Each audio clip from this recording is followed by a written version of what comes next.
تحذير: لا تقرأ كتاب شمس المعارف ولا أي عمل يدور حول هذا الكتاب، فإن هذا الكتاب ملعون وكاتبها ملعون، فخدام هذا الكتاب لن يرحموا أي أحد يمسه، خاصة لو كانت تحتوي على تعاويذ حقيقية مثل التي في هذا الكتاب.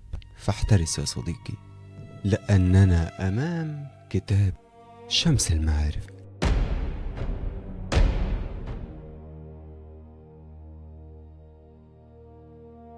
أنا أصلا اتصدمت لما مسكت الكتاب ولقيت مكتوب عليه شمس المعارف.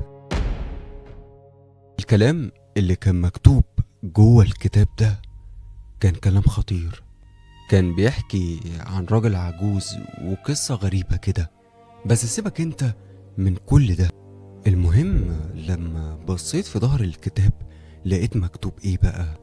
تحذير: لا تقرأ كتاب شمس المعارف ولا أي عمل يدور حول هذا الكتاب. ليه بقى يا عم الحاج؟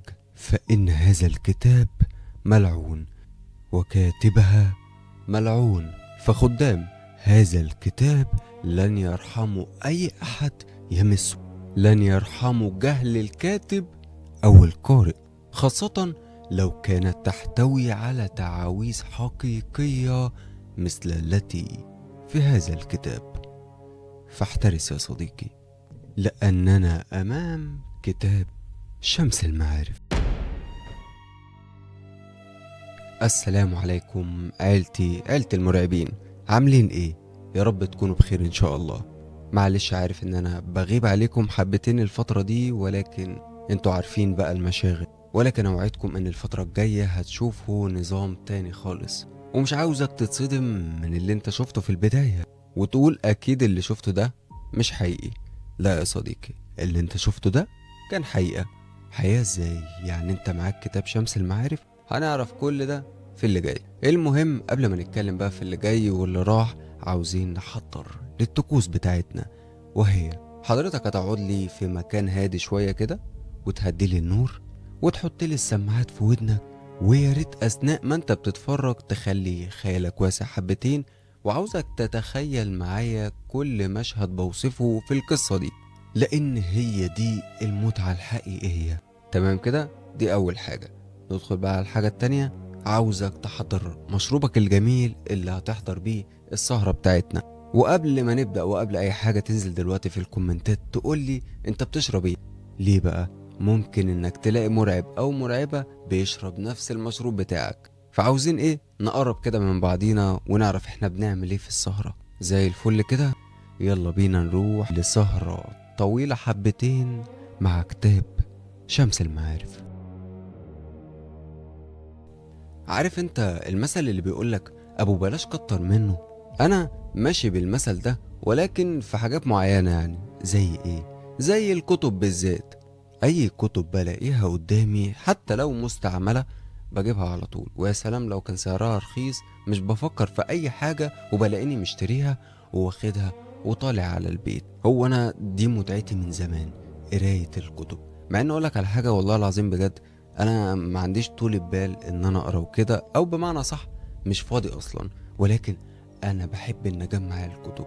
معرفش، هي دي متعتي. انا اصلا من القاهرة وشغال حاليا في اسكندرية، وفي سكن كمان تبع الشغل ده، ولكن مش قاعد لوحدي طبعا انتوا عارفين، ولكن برضو مش قاعدين عدد كبير، انا قاعد معايا فرد واحد بس، وهو طه. وطه ده شاب زي حالاتي كده برضو، يعني مش كبير في السن، لا عنده بتاع مثلا 24 أو 25 سنة، ولكنه هادي حبتين. يحب أول ما يرجع من الشغل يدخل ياخد دش ويدخل الأوضة بتاعته، يعني يريح كده ويمسك الموبايل بتاعه لحد ما يروح في النوم. بالنسبة لي كان شخص مناسب جدا إن هو قاعد معايا في الشقة بتاعت السكن، لأنه كان مريح لي دماغي بشكل زي الفل. المهم يا صديقي المرهب، في يوم، واليوم ده لسه فاكره بص كأنه حصل أول امبارح.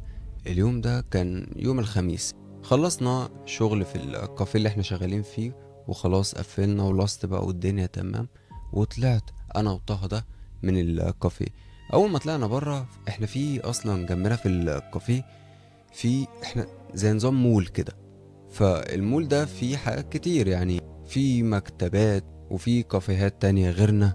ومن ضمن بقى الحاجات دي كان في ايه، مكتبة عم حارس. والمكتبة دي انا كنت بروحها كتير قوي، يعني عاوز اقولك كنت كل ما اقبض لازم ان انا اروح المكتبة بتاعت عم حارس دي علشان اشوف جاب كتب جديدة ولا لأ واشتريها.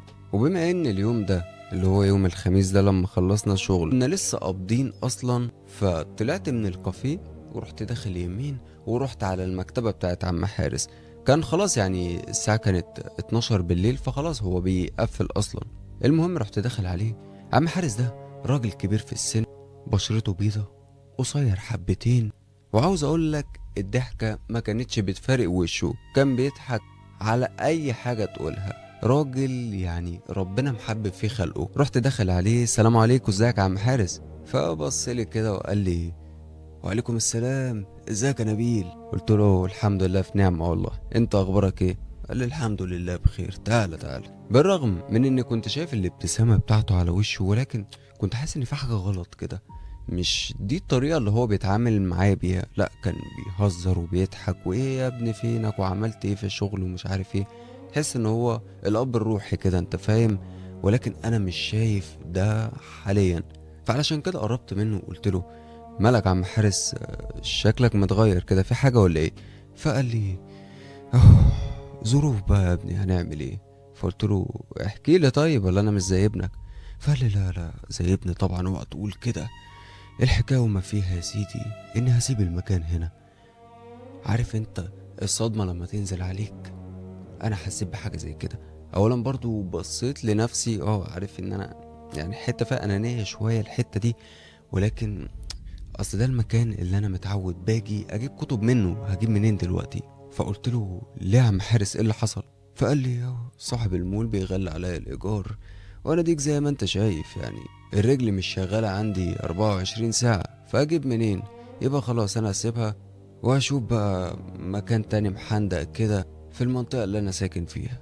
قلت له طيب لو كده تمام ماشي كويس. فقال لي بس المكان اللي انا هشوفه ده انا مش هفتحه مكتبة بقى لبيع الكتب والروايات والحاجات دي. فقلت له ما تفتحوا ايه؟ قال لي لا، افتح مكتبة بقى بحق وحقيقي، مستلزمات، تصوير ورق، الحاجات اللي انت فاهمها دي. عارف انت، انا بصيت كده حوالين المكان، الكتب قدامي كتير جدا، اللي هو انا صعبان عليا اللي هو بيقوله، بس ما باليد حيلة، انا الموضوع اصلا ما يخصنيش. فرحت باصص كده للكتب كلها وقلت له طب والكتب دي يا عم حارس؟ هو كمان بص عليها بحزن كده كأنهم عارف انت عياله، وراح قايل لي هبيعهم، هشوف مشتري وهبيعهم مرة واحدة. هنا بقى قلت استغل الفرصة، قلت له طب لو كده يا عم حارس انا ممكن يعني اخد منك كمية حلوة، يعني كمية كبيرة. فقال لي يا سيدي والمكان كله تحت امرك، خش شوف انت هتاخد كام كتاب وسيبك من الحساب، انا كده كده زي ما قلت لك هصفي. هنا بقى كانت لقطة بالنسبة لي. كان معايا اصلا وانا ماشي اليوم ده، كان معايا شنطة كبيرة، شنطة الظهر دي كنت حاطط فيها اليونيفورم بتاع الشغل علشان اغسله لما اروح السكن. فرحت فاتحها، عايز اقولك كنت هرمي اصلا الهدوم بره، وفضلت احول في كتب، احول في كتب. جمعت مثلا جوه الشنطة دي حوالي 60 او 65 كتاب، وفي ايدي كنت ماسك حوالي 25 كتاب او 30 كتاب. انا عايز اقولك كنت ماشي اصلا الشنطة على كتفي مليانة كتب، وايدي انا شايل كتب، المنظر كان مسخرة. وبما ان عم حارس خلاص يعني هو فقد الامل في موضوع الكتب والحاجات دي زي ما قلنا، فما طلبش مني مبلغ كبير، واديته المبلغ اللي هو طلبه، ورحت واخد الكتب واخد بعضي وماشي. وقلت له برضو ان انا ممكن اجيله بكره او بعده واخد منه كتب كمان. المهم عزيزي المرعب، عزيزاتي المرعبه، فوقوا معايا كده، انتوا نمتوا ولا ايه؟ رحت واخد الكتب دي وركبت الميكروباص ورحت طالع على الشقه اللي احنا ساكنين فيها انا وطه. اوحش حاجه في المكان ده هي العماره اللي الشقه فيها، لان الشقة كانت في الدور السابع، والعمارة للأسف ما كانش فيها أسانسير، فكان لازم كل يوم أطلع الدور السابع على رجلي. طلعت، وطبعا الكتب على كتفي والكتب التانية على إيدي، كان حالي يصعب على الكافر. فضلت اطلع لحد ما وصلت اخيرا للشقة. طلعت المفتاح ورحت فاتح الباب ودخلت. اول ما دخلت لقيت طه قاعد في الصالة وماسك الريموت بتاع التلفزيون وقاعد بيتفرج. لما شافني داخل اصلا وماسك الكتب دي راح يا دي النيلة. فقربت عليه وقلت له مالك يا بتعمل كده ليه؟ فقال لي يا عم انت كل يوم كتب كل يوم كتب، ما خلاص حولت الشقة لبص مستودع كراكيب. قلت له انت مالك انت جاهل ما تفهمش في الحاجات دي، انت بتعرف تقرا اصلا؟ فراح عامل لي اللي هو كبر دماغه يعني. رحت مكبر دماغي انا كمان لان انا شايل اصلا ومش قادر اقف، ورحت واخد الكتب وداخل بيها على الاوضه بتاعتي، راميها على السرير واترميت انا كمان جنبها. وطبعا تاني يوم كان اجازه، كان يوم الجمعه وكان اجازه من الشغل. فدخلت خدت دش ورحت راجع تاني على الاوضه بتاعتي، غيرت هدومي وقعدت شويه. مسكت طبعا الموبايل بتاعي وفضلت اقلب في الفيس اشوف حد بعت لي حاجه، حد رن عليا. وبعدها قلت اقعد بقى ايه، افرز في شويه الكتب اللي انا جبتها دي، لان انا جبت كتب يعني معظمها اصلا معرفش هي بتتكلم عن ايه، ولكن يعني اعتمدت فكره اللي هو الغلاف بيبان من عنوانه، وبقت اي غلاف وعنوان يعجبوني باخد الكتاب على طول. وفي وسط ما انا بقلب لقيت لك ايه؟ العنوان اللي خلى الدم ينشف في عروقي، وهو كتاب شمس المعارف. كتاب اصلا انا لما مسكته مش مصدق اللي في ايدي. معقولة هو ده الكتاب اللي ناس كتير عمالة تحكي وتتحكى عليه وتحذر منه؟ ما كنتش مصدق، كنت حاسس ان الموضوع ده الكتاب ده مثلا حد واخد الاسم بس وحطه، ولكن الكتاب نفسه كان شكله مصيبة. والمصيبة الأكبر لما قريت اللي كان في ظهر الكتاب، وهو عبارة عن تحذير: لا تقرأ كتاب شمس المعارف ولا أي عمل يدور حوله، فمن يفعل ذلك يا صديقي المرعب قد تصيبه لعنة مش هيعرف ان هو يتخلص منها ابدا. فانا مش عارف بصراحة اللي كتب الكلام ده كتبه علشان بس يشد انتباهنا ويخلينا نقرا الكتاب، ولا الكلام ده بحق وحقيقي والكتاب ده ملعون وعليه حراس. فده اللي هنعرفه مع بعض. رحت ماسك الكتاب وفتحته وبدأت ان انا اقرا فيه. اول كام صفحة كانوا فاضيين تماما ومفيش اي حاجة بقى من اللي هي دور النشر والرقم الايداع والحاجات دي، مفيش اي حاجة من الكلام ده. والكتاب اصلا نفسه كان شكله قديم. ففضلت اقلب تاني برضو لحد ما لقيت صفحة وكان مكتوب فيها: صديقي لا تقترب اكتر من هذا، فانك داخل الى عالم لم ينجو منه احد، فاحترس. برضو ما شغلنيش الموضوع ده، الحوار ده اصلا شد انتباهي، عاوز اكمل علشان اعرف الموضوع ده حقيقة ولا لا. وفضلت برضو اقلب لحد ما في الصفحة التانية لقيت جملتين بيقولوا: حسنا انك قررت وانا سوف اعطيك ما تريد. وبدأت بقى ان انا اقرا في الكتاب. واللي انا فهمته بقى ان الكتاب ده اصلا بيحكي قصة راجل عجوز، وان الراجل ده هو اللي كتب الكتاب. الراجل ده كان ساحر كبير ولكنه ما كانش بيأذي حد. هو اتعلم السحر والحاجات اللي بيعملوها دي لكنه مش بيأذي. ممكن مثلا لو حد راح له علشان يساعده ان هو يفك سحر او حاجات من دي كان بيساعده، ولكن مش بيأذي. وكان اسمه ناصر. المهم عمنا ناصر ده انا عاوزك بس تتخيل شكله. هو كان راجل رفيع بيلبس على طول قميص ابيض، وشه كان رفيع وشاحب وملامحه كانت بيضة، وكان فيه تجاعيد برضه في وشه، وكان اصلع من فوق، عنده بس شوية شعر اللي هم في الجناب دول، وفي النص كان زلبطة خالص، وكان بيلبس نضارة. هو ده عم ناصر اللي ألف الكتاب، او ده واحد من ضحايا الكتاب. يعني انا ما قريتش الكتاب كله، فده اللي انا فهمته ان ناصر ده هو اللي كتب الكتاب.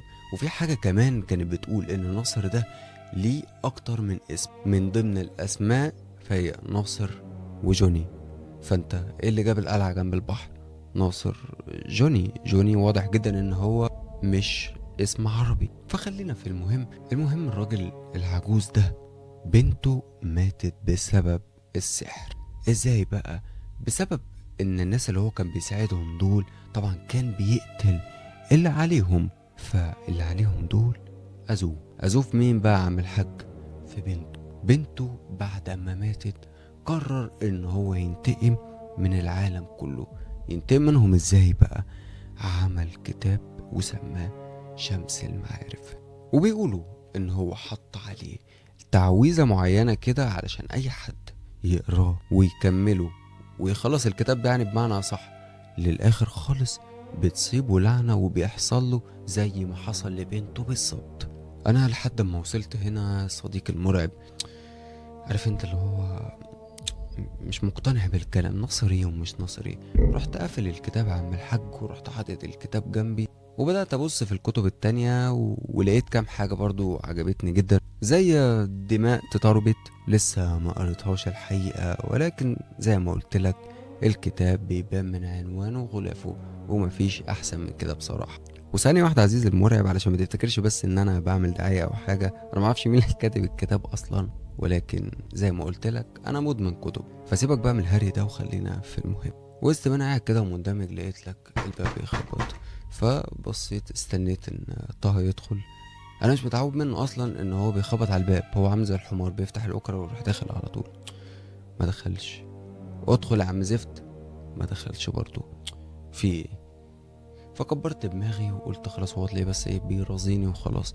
فضلت قاعد شويه ولقيت برضه الباب بيخبط. قلت لا ما بدهاش بقى، رحت نازل من على السرير ورحت ناحيه باب الاوضه ورحت فاتحه، ملقتش حد بره. يا ابن اللذينه ده. رحت طالع ورحت على الصاله، لقيت التلفزيون مطفي وهو مش موجود اصلا. رحت على الاوضه بتاعته ملقتوش. رحت مقرب من الحمام ولقيته جوه. خبطت على الباب، يا طه انت جوه؟ فقال لي اللي هو انا جوه يعني. قلت له ماشي تمام تمام. ورحت داخل الاوضه بتاعتي وقلت بقى ايه خلاص انا هنام، لان أنا خلاص الواحد فصل بقاله اسبوع شغال ونفسي انام وارتاح شويه. رحت نايم يا صديقي. وتاني يوم صحيت امتى؟ صحيت على الساعه 4 العصر. طبعا اليوم خلاص يعني قرب ينتهي، بس مش مهم، المهم ان انا نمت شويه وريحت جسمي. اول ما صحيت طبعا عملت العاده اللي كلنا بنعملها، مسكت التليفون بتاعي وفضلت اقلب فيه شويه. ومن الساعه 4 ببص مرة واحدة لقيت لك الساعة بقت 7 المغرب. كل الوقت ده قضيته على التليفون وانا نايم على السرير كده ازاي؟ انا معرفش. فاخيرا رحت طالع من الأوضة ورحت ناحية الأوضة اللي فيها طه. خبطت على الباب ورحت داخل ولقيته نايم. استغربت اصلا ان هو بينام لحد دلوقتي. طه ده في يوم الاجازة، عاوز اقول لك ممكن عارف انت ابوك لما يبقى واخد اجازة يوم الجمعة ده ويصحى بيغير اللمض بتاعت الشقة، طه ده كده يوم الاجازة تلاقيه صحي لك من الساعة 8 9 الصبح، ما تعرفش هو بيعمل ايه. يا ابني اتخمد، مفيش فايدة. ولكن المرة دي انا لقيته نايم الساعة 7 المغرب وهو نايم. فقلت يمكن سهر بالليل او حاجة علشان كده نايم. رحت سايبه وطلعت. انا اصلا من عشاق اسكندرية والبحر، فرحت نازل واخد كتاب اصلا كنت متابعه يعني وبقرا فيه الايام دي، ورحت نازل من الشقة ورحت على فين؟ قعدت قدام البحر. الدنيا كانت جميلة طبعا والناس رايحة جاية، واللي بيبيع حمص واللي قاعد مع حبيبته بيحب فيها على جنب كده، وانا ماسك الكتاب بتاعه وقاعد بحب فيه. قاعد عمال بقرا وانا حاطط السماعات في ودني ومشغل اغاني هادية، والدنيا كانت خيال. عارف انت الخيال، خيال بالظبط. المهم الساعة وصلت 10 بالليل. في الوقت ده قلت خلاص بقى انا هرجع اقعد برضو في الشقة شوية اريح جسمي وبعدها هنام. رحت راجع صديقي على العمارة، وهنا جت ام المعاناة اللي مش بطيئة. ايه هي؟ الدور السابع طبعا مفيش اسانسير. ازاي؟ انا مش عارف. بحس وانا طالع السلم ده ان انا يعني بلعب تمرينة رجل كده وخلاص رجليا مش قادر. المهم دخلت العمارة ورحت طالع على السلالم، ولكن تقريبا كده انا وصلت للدور التاني او التالت بالظبط، ولقيت لك النور قطع. يا دي النيلة. رحت مطلع التليفون من جيبي ورحت منور الفلاش، واول ما نورت الفلاش لقيت خيال حد قدامي.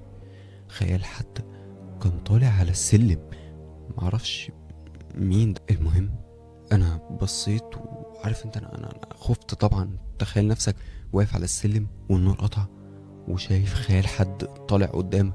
فقلت بصوت هادي كده: م- م- مين مين اللي فوق؟ محدش رد. قلت يمكن ان شاء الله يكون بيتهيالي او حاجه. مفيش اي حاجه. في اللحظه دي انا جه في دماغي حاجه كده معينه. قلت انا كده كده لسه في الدور التالت، فاروح نازل على تحت واطلع بره العماره لحد اما النور يجي وابقى اطلع. رحت نازل من على السلالم لحد ما وصلت للدور التاني. واول ما وصلت للدور التاني بدأت اسمع صوت خطوات حد نازله ورايا. بص، انا في اللحظه دي مش عارف ايه اللي حصل. انا خدتها جري لحد اما بص في منت كده بقيت بره العماره في الشارع. ما فكرتش في اي حاجه، جريت وخلاص. المهم فضلت واقف تحت وانا مستني النور يجي، ولكن مفيش فايده. انا فضلت واقف حرفيا ساعه في الشارع ان النور يجي، مفيش. والمصيبه بقى ايه؟ ان التليفون بتاعي كام يا معلم؟ 11%. يعني ده لو فصل انا مش هعرف اطلع. معرفش ايه اللي انا عملته ده، ولكني اتصلت بطه فرد عليا وقال لي: ايوه يا نبيل. فقلت له: يا طه، النور قاطع بس وانا واقف تحت. فقال لي: ايوه اعمل لك ايه يعني؟ مش انزل اشيلك يعني ولا ايه؟ فقلت له: لا يعني أنا مش عارف اطلع، بس انزل انزل يعني انزل نطلع سوا. فقال لي: اقفل اقفل يا نبيل، الله يرضى عليك، انا مش فايلك، اقفل. قفلت طبعا وانا بشتم يعني، مش هقفل كده وخلاص، لا شتمته طبعا. ما اصل انا مش لاقي حاجه، مش لاقي حل في الموضوع اللي انا فيه ده. المهم قررت ان هطلع الشقه. ليه بقى؟ لان التليفون لو فصل هبات في الشارع، انت فاهم، مش هطلع في الضلمه. فرحت منور الفلاش وسميت الله ورحت طالع. طلعت الدور الاول والتاني وكل حاجة تمام اهو، مفيش خيال ولا في أصوات ولا في أي حاجة اهو. تلاقي بس واحد من الجيران طلع كان بيودي الزبالة، كان بيعمل أي حاجة وبس يعني. طلعت الدور التالت والرابع والخامس والسادس ومفيش أي حاجة وزي الفل. ولكن أنا طالع على السلم أصلا عارف انت اللي هو في حاجة هتحصل، لا لا مش هتعدي كده على خير، لا حد يجري ورايا دلوقتي، حد مش عارف. خيالات بقى عماله تلعب في دماغي. الشعور ده اصلا والتخيلات، الايحاء بمعنى اصح اللي انا عمال اعمله لنفسي ده، كفيل ان هو يموتني اصلا من الخوف. والموضوع ده لاي حد مش ليا انا بس. انت لما بتخاف جامد والايحاء ده بيسيطر عليك وتفضل تقول: لا لا انا تعبان، لا انا في حد هيعمل لي مش عارف ايه، لا اللي انا عملته ده انا اتلبست، انا مش عارف ايه. كل ده صديقي بيأثر عليك نفسيا وذهنيا وجسديا، وممكن فعلا انه يوصلك يا اما للجنان يا اما للموت. فعلشان كده بنصحك انك ما تشغلش بالك بكل التخاريف دي. انت يا باشا عادي لو شفت ايه قدامك كبر الدماغ عادي، اعمل كده على طول ولا في الدماغ. المهم وصلت لحد باب الشقة، طلعت المفتاح من جيبي وافتح. مش عايز يتنيل يفتح، مش عارف في ايه اليوم الاسود ده. افتح افتح مش عايز يفتح. ففضلت اخبط على طه برضو الزفت مش عايز يفتح. ما هو سامع اصلا وانا بخبط وعمال افتح بالمفتاح، ما جاش ليه. وهوبا شت، التليفون فصل. فلك ان تتخيل يا عزيزي المرعب وعزيزتي المرعبة ان انا واقف قدام باب الشقة والنور مقطوع ومش عارف ادخل ولا عارف اعمل اي حاجة. والتخيلات دي عمالة تلعب في دماغي في حاجة نيلة، نلت النيلة كمان. فضلت ارزع في الباب لحد ما اخيرا لقيته اتفتح. دخلت طبعا بسرعة وبصيت جوه على اساس يعني ان انا هلاقي طه، لكن ما لقيتوش. الباب اتفتح لوحده. فضلت ابص حواليا في الشقة، انا مش شايف اي حاجة، ولكن نور البلكونة طبعا اللي كان جاي من الأوضة بتاعتي جوه، لان الأوضة بتاعتي كانت مفتوحة والبلكونة اللي فيها في الوش على طول. فالبلكونة كانت جايبة نور، والنور ده كان ضارب في الشقة، فالشقة كانت تشوف يعني. فما كنتش شايف طه. فضلت انده عليه: يا طه انت فين؟ مفيش اي صوت. وفجأة سمعت صوت خطوات حوالين المكان. أعوذ بالله من الشيطان الرجيم، أعوذ بالله من الشيطان الرجيم. فضلت أقرب وأنا مرعوب. التليفون أصلا فصل. يعني في اللحظة دي أنا فكرت أصلا إن أنا أتصل بطه، هتصل بيه وأنا جوه الشقة. أيوة أنا فاهم دماغك هتقولي هتتصل بيه وأنت جوه الشقة. هقول لك أيوة لأن أنا مش فاهم إيه اللي بيحصل ده. وانك تقول لي لا افتح الباب وانزل اقعد على القهوه ولا الكلام ده، انزل السابع تاني في النور قاطع والدنيا خربانه كده على لا ابدا، ده انا ادخل انط من البلكونه. المهم فضلت ماشي ماشي، وبرضه انا سامع صوت الخطوات حواليا، ولكن انا مش عارف الصوت جاي منين تحديدا يعني. انا عمال ابص يمين وشمال وورايا وقدامي، مش لاقي مصدر للصوت، ولكن انا سامع صوت. عارف انت كأن الصوت ده في مخك، هو انا كنت حاسس كده ان الصوت ده في مخي، لكنه فين في الشقة الله اعلم. فضلت ماشي ماشي لحد ما وصلت طبعا للأوضة بتاعتي، كانت أول أوضة في الشقة. وصلت الأوضة بتاعتي، الباب كان مفتوح والبلكونة منورة، فطبعا منورة الأوضة كلها. فبصيت جوه ما لقيتش حد، فسبت الأوضة بتاعتي ورحت على فين؟ على الأوضة بتاعة طه. بصيت جوه لقيته قاعد على السرير ومربع رجله، وكان ماسك كتاب وبيقرا فيه. ابن المتخلفة، ده بتقرا ايه في الضلمة دي؟ انت شايف ايه اصلا؟ يخرب بيت اهلك. معلش انفعلت ضايقني. فرحت واقف قدام الباب وخبطت عليه وقلت له: طه، طه انت بتعمل ايه؟ ما ردش عليا وفضل مركز في الكلام اللي بيقوله. فقربت خطوتين وسمعته هو عمال بيتمتم كده، انت فاهم، بيقرا بس بتمتم اللي هو بالطريقة دي، ولكن انا سامع صوت التمتمة دي. فقربت منه وانا عمال برضه: يا طه يا ابني رد عليا. وهو ولا هو هنا، لحد ما لمحت الكتاب اللي في ايده، وكان كتاب شمس المعارف. انا اول ما شفت الكتاب في ايده حرفيا اترعبت، جبته منين ده؟ فقربت منه اكتر لحد ما بقيت واقف قدامه. حرفيا ده ما كانش طه. انا مش فاهم ايه ده اللي قاعد قدامي. هو ايوه طه، ولكن في حاجات كتير متغيرة. يعني كانت بيضة، بيضة كلها. يعني انت شايف النين الاسود اللي في عينينا ده؟ ما كانش عنده عينيه، كانت عبارة عن بياض وبس، وعمال بيتمتم. وكان بيعمل حركة غريبة كده، هو ماسك الكتاب بإيد واحدة والإيد التانية عمال يقلب بيها في صفحات، كأن أول ما عينه تيجي على صفحة خلاص قرا كل اللي فيها. فضل يعمل الحركة دي قدامي وتك تك تك تك لحد ما وصل لنهاية الكتاب. وأول ما وصل لنهاية الكتاب وكل ده أنا واقف قدامه أصلا عمال أهز فيه ويابني وبتاع، وهو ولا هو هنا. بعد ما وصل لنهاية الكتاب لقيته راح سايب الكتاب على السرير وراح رجع لورا كده وراح مغمض عينيه. هو غمض عينيه من هنا ولقيت لك النور رجع. طبعا لما النور رجع العيال في الشارع وبتاع بدأوا ان هم ايه يهيصوا: هي النور جه وشغل العيال الصغيرة ده، انت فاهم. فاللي حصل ده اصلا خضني اكتر. واول ما النور جه لقيت لك عمنا طه راح مفتح عينيه. فتح عينيه وكان عادي بقى طبيعي، عينيه فيها النن الاسود ده والدنيا تمام زي الفل. ففاق كده وقعد وقال لي: ايه ده؟ في إيه؟ انت بتعمل ايه؟ فبصيت له وانا مرعوب منه اصلا. قلت له: بعمل ايه؟ انت اللي كنت بتعمل ايه؟ فقال لي: بعمل ايه؟ انا كنت نايم. ايه اللي كنت بعمل؟ كنت نايم. انت بتعمل ايه هنا؟ ايه اللي دخلك الاوضه؟ فقلت له: يا ابني نايم ايه؟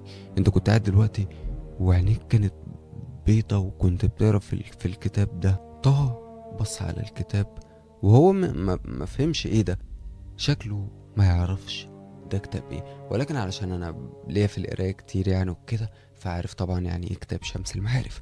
ولكن واضح ان طه ما يعرفش يعني ايه الكتاب. فبص على الكتاب حتى ما خدش باله من العنوان وقال لي: كتاب يا عم اللي قراه، انت عارف ان انا مش غاوي كتب. خد يا عم، خد يا عم الكتاب بتاعك واطلع بره، الله يرضى عليك، مش ناقص الشغلات. روح انا بيلا، يلا خلينا اكمل نوم. في ايه اللي بيحصل ده؟ الواد ده اتجنن ولا انا اللي اتجننت ولا ايه اللي حصل؟ فقلت له: يا ابني النور مش كان قاطع دلوقتي؟ فبص لي باستغراب كده وقال لي: النور كان قاطع؟ انا فاكر يا ابني انا كنت نايم، انا ما اعرفش، انا كنت يمكن النور يا عم كان قاطع وجه. قلت له: ازاي؟ انا مش اتصلت بيك وانت قلت لي، قعدت تتريق عليا وتقول لي انا هنزل اطلعك وبتاع. فقال لي: انا اتصلت بيا انا؟ قلت له: ايوه اتصلت بيك. قال لي: روح انا بقى الله يرضى عليك، خلينا نكمل نوم، اطلع بس. خدت الكتاب وطلعت ودخلت الاوضه بتاعتي، رميت الكتاب على السرير وقعدت جنبه، وانا دماغي عملت ايرور. ايه اللي بيحصل؟ انا مش فاهم حاجه. انا اللي حصل معايا في الساعه اللي فاتت دي كان جنون، كان رعب محدش يتحمله. المهم كل اللي بيحصل اصلا حاليا بقى بيقول ان خلاص يعني اللي حصل ده جايز يكون بيتهيألي او انا اعصابي تعبانه او كده وخلاص. فاللي عملته اني كملت اليوم عادي، وزي ما كنت بقولك من شويه، الإيحاء كفيل إنه يموتك أو يخلق لك الحاجة اللي أنت خايف منها. فأنا تجاهلت الشعور ده خالص وعملت عكس كده ورميت الموضوع من دماغي، وفضلت سهران شوية وبعدها نمت وصحيت، رحت الشغل والدنيا تمام. وبعدها بعد ما خلصت شغل رحت على فين؟ على المكتبة بتاعت عم حارس.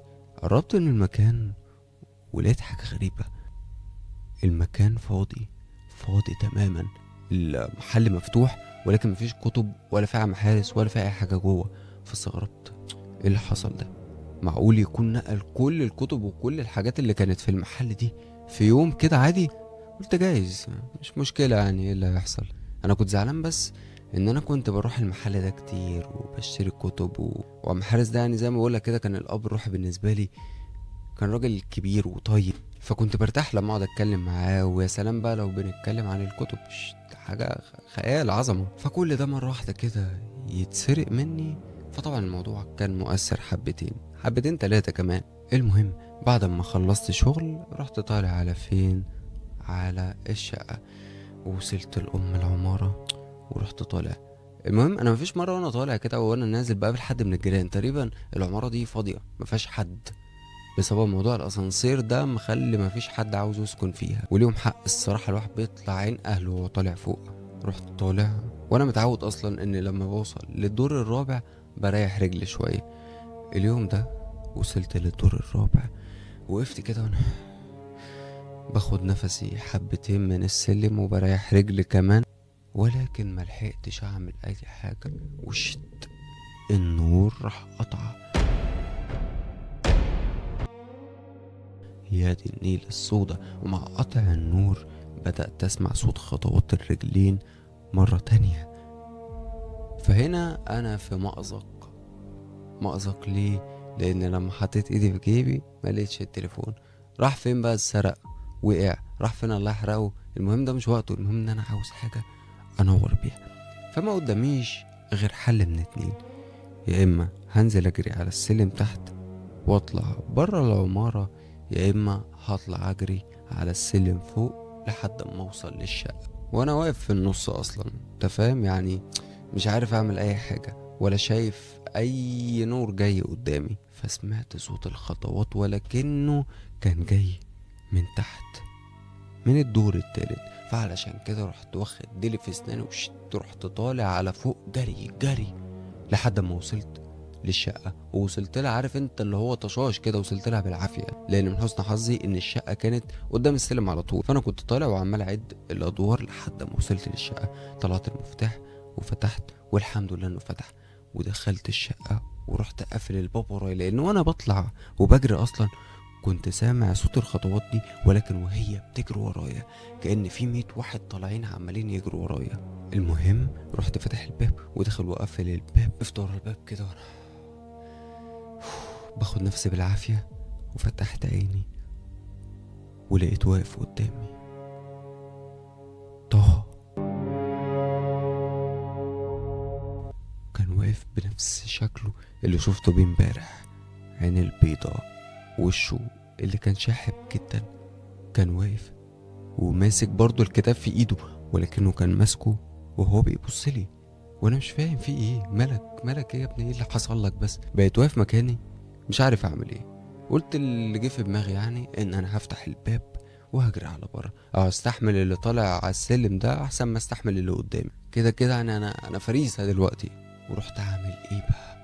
قربت من طه خطوتين بالظبط وانا بقوله يا طه، يا ابني مالك؟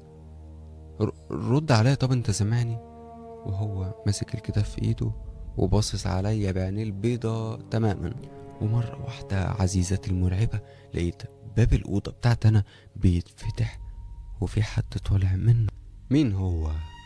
كان كان ناصر، الشخصية المرعبة اللي أنا قريت عنها في الكتاب شمس المعارف.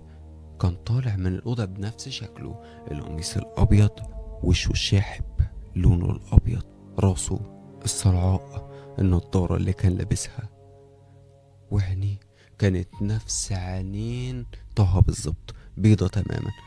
قرب لحد ما وقف جنب طه، وبعدها اتكلم وقال لي: ألم أحذرك إنك عنيد، وهذا ما يصلون إليه العنداء. إيه العنداء دي؟ اللي هو جمع عنيد يعني، انت فاهم؟ فبقيت واقف عمال اترعش ومش عارف اعمل ايه. انا حاسس ان انا بحلم. فاتكلمت وقلت: انت مين؟ فقال لي: انا حارس الكتاب. اسمه اصلا كان مصيبة. اسمه خلاني افكر في مين؟ في عم حارس. مستحيل يكون هو. ولكن قبل ما اكمل او افكر في اي حاجة اصلا، لقيت الشخصية اللي قدامي دي اتحولت وبقت مين بقى؟ بقت عم حارس. كنت شايف عم حارس واقف قدامي، ولكن عينيه كانت بيضة برضو زيهم. قرب مني، قرب وابتسم وقال لي: الكتاب اللي انت خدته كان سبب في هلاكك وهلاك كل اللي حواليك، وانت اللي اخترت، انت اللي قريت التحذير واصريت برضو انك تكمل. ليه؟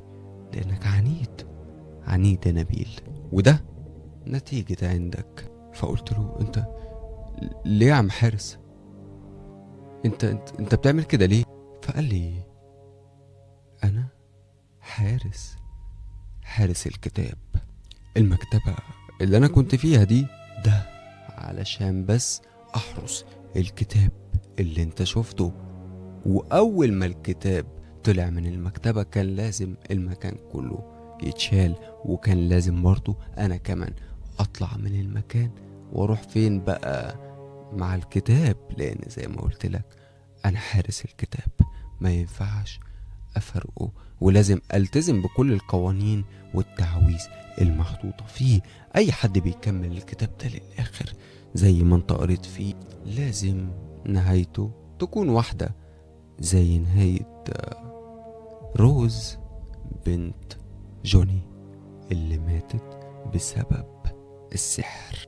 ولو فاكر ان مؤلف الكتاب ده يبقى ناصر او جوني، تبقى بتحلم. محدش يعرف مين اللي كتب الكتاب ده. كل المتاح انكم تعرفوه هو اسم البنت اللي بسببها اتعمل الكتاب ده، وهي روز. واي حد بيكمل الكتاب ده للنهاية يا نبيل بتكون نهايته نفس نهاية روز. فقلت له: بس انا ما كملتوش للاخر. قال لي: بس صاحبك كمله بسببك. التعويذة اتحكمت فيه واجبرته انه يخلص الكتاب للاخر، وزي ما انت شايفه كده خلاص فاضله دقايق معدودة وهيحصل له نفس اللي حصل لروز، وهيموت يا نبيل. وانا هفضل مع الكتاب، مكان ما يروح لازم ابقى معاه. انت ما تقلقش، مش هيحصل لك حاجة لان انت ما كملتش الكتاب، ولكن بعض اللعنات بتاعت الكتاب نفسه مش هتفرقك. يعني لو شفت مثلا اشباح او عفاريت او حاجات من دي، او سمعت اصوات، ده طبيعي جدا بالنسبة للحاجات اللي جوه الكتاب. ادخل اوضتك، خد الكتاب وكمل قراية علشان تفهم، لانك علشان تفهم لازم تكمل الكتاب للآخر. يلا يا نبيل، ادخل اوضتك، هتلاقي الكتاب على السرير. كمل قراية، كمل علشان تفهم. انت كل اللي قريته مكملش بتاع 30 أو 40 صفحة. الكتاب كبير جدا يا نبيل، وهتفهم فيه أسرار عمرك ما كنت تتخيلها. وأنا هعلمك كل التعويذ وكل اللعنات اللي جوه الكتاب ده، وهخليك تعرف تعملها. يلا يا نبيل. لقيت نفسي لا إراديا بتحرك ودخلت الأوضة جوه. كل ده وطه كان واقف بيبصلي كده بغل، كأنه بيقولي: انت السبب، انت اللي جبت الكتاب ده هنا. ما كنتش عارف اعمل له اي حاجه، خلاص هو نصيبك، شوف بقى انت عايز تعمل ايه وتنيل. ورحت داخل على الاوضه بتاعتي ولقيت الكتاب محطوط على السرير. النور طبعا بتاع البلكونه كان منور حاجات بسيطه وكنت شايف. دخلت الاوضه، مسكت الكتاب وقعدت على السرير، ولقيت حارس ده واقف قدامي. هو في اللحظه دي انا حسيت ان هو بيحرس الكتاب وبيحرسني انا كمان، انت فاهم؟ فرحت عامل ايه يا صديقي؟ رحت فاتح الكتاب وبدأت أقرأ. أصل اللي أنا قريته فهمت منه حاجات بسيطة، إن اللي قدامي ده حارس، وإن أصلا عم حارس بتاع المكتبة ده كان مجرد شخصية وهمية علشان بس يحرس المكان اللي كان فيه الكتاب. وبما إن الكتاب عندي دلوقتي، فهو اتنقل من المكان التاني اللي هو المكتبة لشقة السكن اللي أنا فيها علشان يخليني أكمل الكتاب. ووعدني إنه هيعلمني كل الطقوس والتعويذ اللي في الكتاب ده، وأهم حاجة إن هفهم أسرار عمر ما حد وصل لها، أسرار كتير جوه الكتاب ده مقفول عليها. ولكن في شرط علشان أعرف كل التفاصيل دي وكل الأسرار، في شرط واحد. الشرط ده هو إني أخلص الكتاب للآخر، وبعدها طبعا هكون فهمت. ولكن بعد ما أفهم، انتوا عارفين اللي فيها، اللي هيحصل إن نهايتي هتكون نفس نهاية روز اللي ولعوا فيها وهي حية. يعني ايه ولعوا فيها وهي حية؟ لا، ده موضوع كبير جدا. موضوع روز اللي ولعوا فيها وهي حية دي، الموضوع ده محتاج قصة تانية وحلقة تانية، لأن الموضوع ده كبير جدا. لأن روز دي ما كانتش مجرد بنت عادية كده عندها 14 سنة، لأ، دي كانت بنت أكبر ساحر، وبسبب أبوها ولعوا فيها وهي حية. وبالرغم من أنهم ولعوا فيها وهي حية وماتت، ولكن الروز رجعت تاني للحياة وقررت انها تنتقم من كل اللي عملوا فيها كده. ومش هما بس، هما وكل سلسالهم. واللي بالصدفة اكتشفت ان جدي كان واحد من الناس دي، وروز رجعت لي. فالمهم يا عزيزي، اوعى تروح بعيد، خليك بس معايا دلوقتي. اللي حصل ان فضلت اقرا، وبعد ما خلصت قرايه لقيت لك النور قطع. بص يا عزيزي المرعب، تعالى بس كده اقول لك على حاجه. هو بكده تكون انتهت حلقه النهارده في حكايه شمس المعارف. ولكن ثانيه واحده، انا عارف انك اندمجت حبتين اصلا في موضوع روز اللي انا قلت لك عليها، وقصه روز دي هنحكيها قريب جدا، لان القصه دي بالذات مرعبه بشكل محدش يتخيله. لان روز دي اللي ولعوا فيها كانوا ناس قديمة جدا، ناس من زمان. وبالصدفة اكتشفت ان يعني جد من جدودي بتوع زمان دول، عارف انت اللي هو انا معرفش اسمه ايه اصلا، كان واحد منهم. وهي بما انها بتنتقم من كل السلسال بتاع الناس اللي عملوا فيها كده، فانا كنت واحد منهم. ولكن هتقدر عليا ولا لا؟ والسؤال الاهم، هي هتعمل فيا ايه وازاي؟ ده يا صديقي اللي هنعرفه في ان شاء الله الحلقة الجاية. وانا عارف ان السهرة دي طولت حبتين كده، ولكن عاوز اقولك والله ما حسيت بالوقت. الواحد وهو قاعد معاك كده بتبقى حاجة متعة. ده بالرغم من اقسم بالله من اني مطبق وحالتي بالبلا، ولكن مش مشكلة، كله فداكم. حاجة كمان مهمة جدا جدا عاوز اتكلم فيها، عاوزك بس تخليك معايا دقيقتين بالظبط، نتكلم جد حبتين بس. ومش هقولك بقى دعمني ولايك واشتراك والكلام ده، لا، انا عارف كده ان انتوا بتعملوا الحاجات دي من غير ما نطلب. في حاجة مهمة، الكومنت اللي انت شايفه قدامك ده حرفيا حرك حاجة جوايا ما كنتش متخيلها. انا فكرة المحتوى اصلا اللي انا بقدمه، انا بقدم محتوى من سنين، غير ان انا كاتب اصلا. ولكن فكرة المحتوى دي حاجة انا حاببها. اشتغلت كتير في المحتوى، في الجريمة، القصص الحقيقية الجريمة، وهتلاقوا بعض منها على البيج هنا. وكان في قناة تانية واتقفلت، وكان في قناة قبليها واتقفلت، وعملت قنوات كتير واتقفلت، والقناة دي حاليا يعني هي اللي انا شغال بيها. ولكن انا بوصل لك ان انا شغال من بدري جدا. الموضوع بالنسبة لي، عارف انت، هو هواية، حاجة انا بحبها وحابب ان اطور نفسي منها. عارف ان انا يعني مش كامل، ومفيش بني ادم كامل، ولكن انا بحاول اعمل كل اللي عليا. فالكومنت اللي انتوا شايفينه ده حرك حاجة جوايا كده. البنت دي بتقول لي ان هي سمعت القصة بتاعت رحلة الاشباح بتاعت 401، والقصة دي انا كنت مقدمها يعني من بدري، بقالها كتير جدا. حتى الكواليتي بتاع الفيديو ما كانش احسن حاجة، ما كانش زي دلوقتي مثلا، ما شاء الله يعني الحمد لله. فالبنت دي سمعته بالصدفة وهي اصلا في مطار جون كينيدي، المطار اللي كنا بنتكلم عليه في القصة دي. وهي يعني ربنا يشفيها يا رب ويعافيها. الدكتور، يعني الدكتور بتاعها كان نصحها بحاجات معينة كده، وهي ما كانتش قادرة عليها. وقالت لي ان الفيديوهات بتاعتي ومتابعتها ليا قدرت انها تساعدها في يعني في شفاها، ربنا هو الشافي. ولكن قالت ان انا كنت سبب في ده، وانا حقيقي مش متخيل اللي حصل. انا الموضوع معايا كان عادي، يعني انا بقدم محتوى حاجة بحبها يعني. وعاوز اقول لك لحد الان انا مفيش ولا جنيه دخل من المحتوى ده، اقسم بالله ولا جنيه. انا بدفع بس، يعني زي ما انت شايف في المايك مش عارف ايه الاضاءة، كل حاجة انا بدفع بس. مفيش ولا جنيه دخل من المحتوى ده، ولكن ده مش فارق معايا.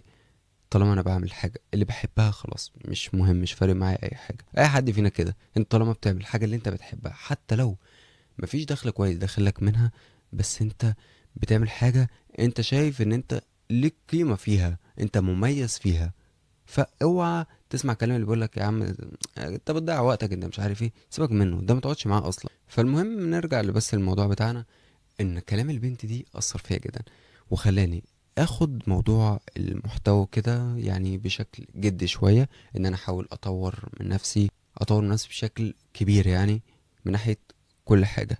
وعاوز اقول للبنت دي يعني اولا ربنا يشفيك يا رب من كل اللي انت فيه. وحقيقي انا اللي بشكرك جدا انك متابعاني اصلا. وبوعدك وبوعدكم كلكم ان الفترة الجاية انا مش هسابق حد، يعني مش هحط نفسي في مقارنة مع حد واقول لك القناة دي والكلام ده، لا.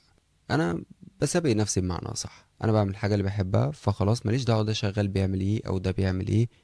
وحاجة كمان مهمة جدا، اكيد طبعا كل عيلة المرعبين عارفين زياد ملواني، بيقدم برضو قصص رعب وكده. وعاوز اقول لكم يعني انا بقدم من زمان جدا، من زمان. انا لو جبت لكم قصص ليا هتلاقينا يعني حتة عيل صغير كده وبيقدم، والله العظيم. فالمهم يعني نرجع للموضوع بتاعنا.